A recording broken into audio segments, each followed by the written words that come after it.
Assalamualaikum warahmatullahi wabarakatuh. Perkenalkan, nama saya Jarsor Ramdhani dengan NIM C2214201034 dari kelas 3A. Di sini saya akan memaparkan hasil kerja saya yaitu Project Plan Masker Kain dengan isi pengampu Bapak Heri Budiawan. Yang ada modul pertama yaitu lembar kerja dan intensi peluang.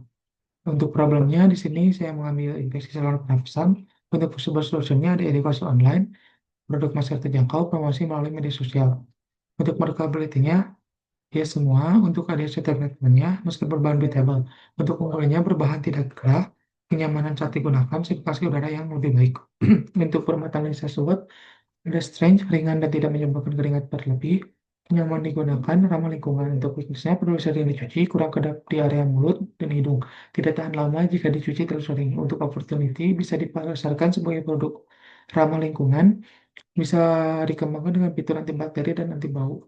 Dapat dijadikan bagian dari program K3 keselamatan dan kesehatan kerja.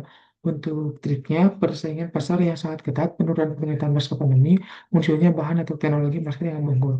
Untuk kesimpulannya, berdasarkan kesimpulan usaha ini berada di kuadran 1 karena peluang usaha besar dan kekuatan internal mendukung pasar eksternal. Untuk strategi yang akan diambil yaitu terus meningkatkan bahan untuk masker, promosi melalui media sosial dan live TikTok, selalu menjaga kepuasan konsumen.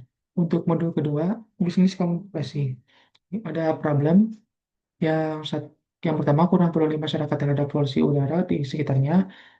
Masyarakat sering mengabaikan hal sepele masyarakat polusi udara kotor.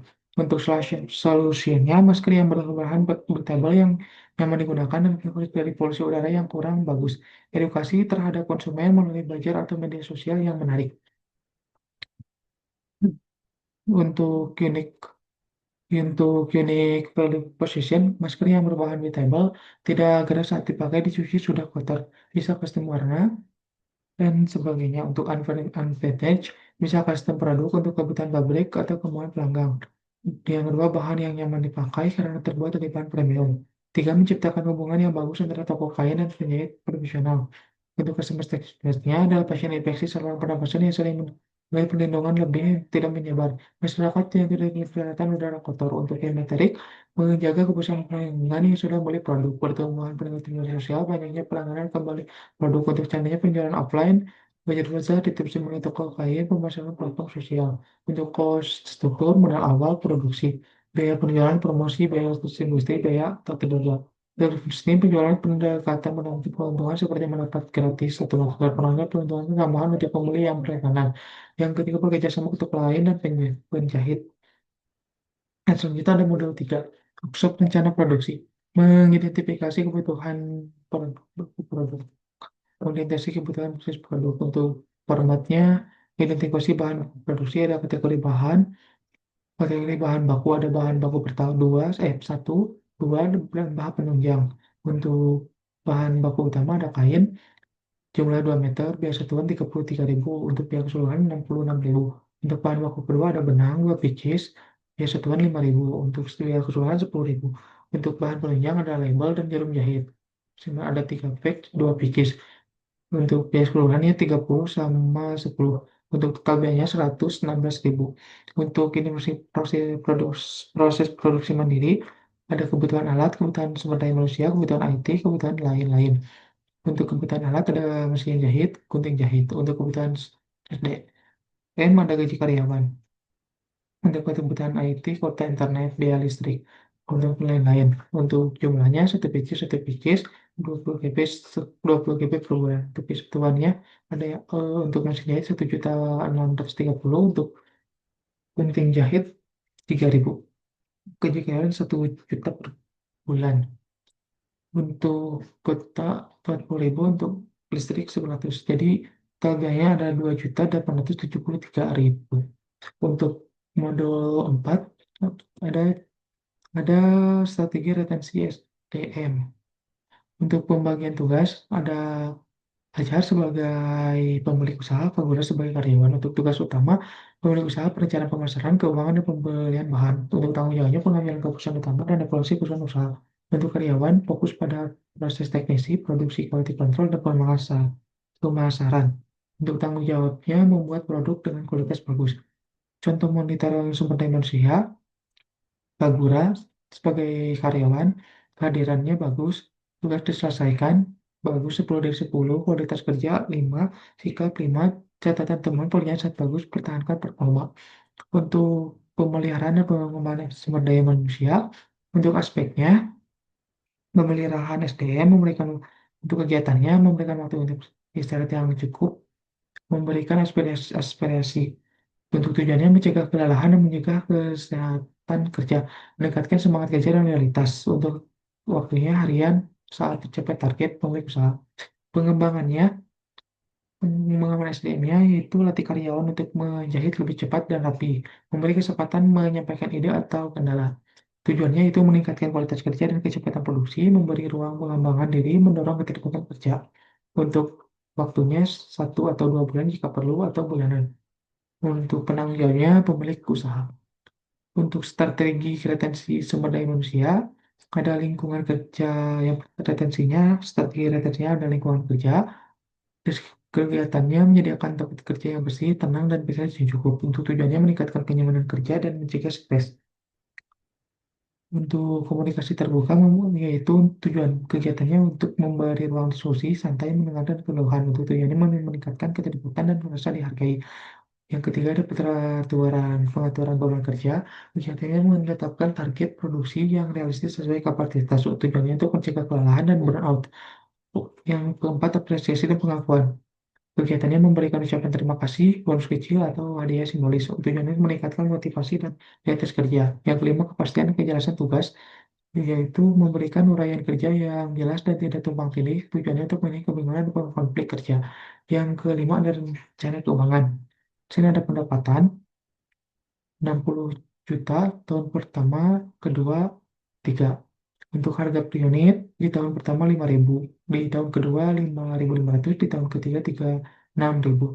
Untuk harga untuk volume penjualan unit tahun ke satu 12.000 unit. Untuk tahun kedua dan ketiga bisa dilihat di, untuk tahun kedua 13.500, untuk tahun ketiga 15.400.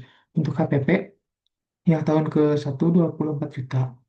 Untuk laba kotor, tahun pertama 36 juta. Untuk biaya operasional, tahun pertama 16.800.000 sama.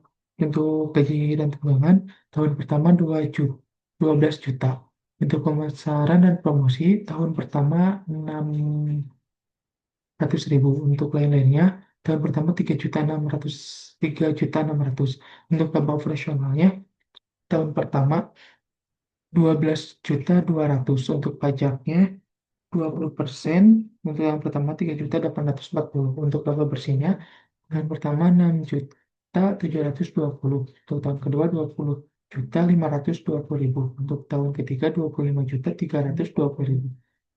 Ini untuk national planningnya dari sama, hampir sama. Untuk financial pricingnya ada harga jual per unit 5.000, keterangan harga jual masker kain. Biaya per unit 3.400, biaya tetap bulanan 1.400. Untuk penjualan per hari 33, biaya operasional per bulan 30, total penjualan per bulan 1.000, pendapatan bulanan 5 juta, total biaya variabel 2 juta, total biaya bulanan 3.400, laba bersih bulanan 1.600. Break even point unit atau per bulan 467 unit. Terang. Hanya yang dianggap tidak berubah meskipun volume meningkat. Jika produksi naik, PFM makan dan tambah makin besar. Break even point menunjukkan bahwa hanya untuk menjual 467 unit per bulan untuk titik infas. Untuk selanjutnya modul 6, marketing branding. Yang pertama ada analisis STP, segmenting, targeting, positioning. Untuk segmentasinya yaitu demografis usia anak 20-50 tahun, pekerja pabrik, penghasilan tetap. Targetingnya pekerja pabrik dari pada industri padat yang menggunakan masker rutin setiap hari. Positioningnya masker kain tahan lama, nyaman untuk bekerja aktif.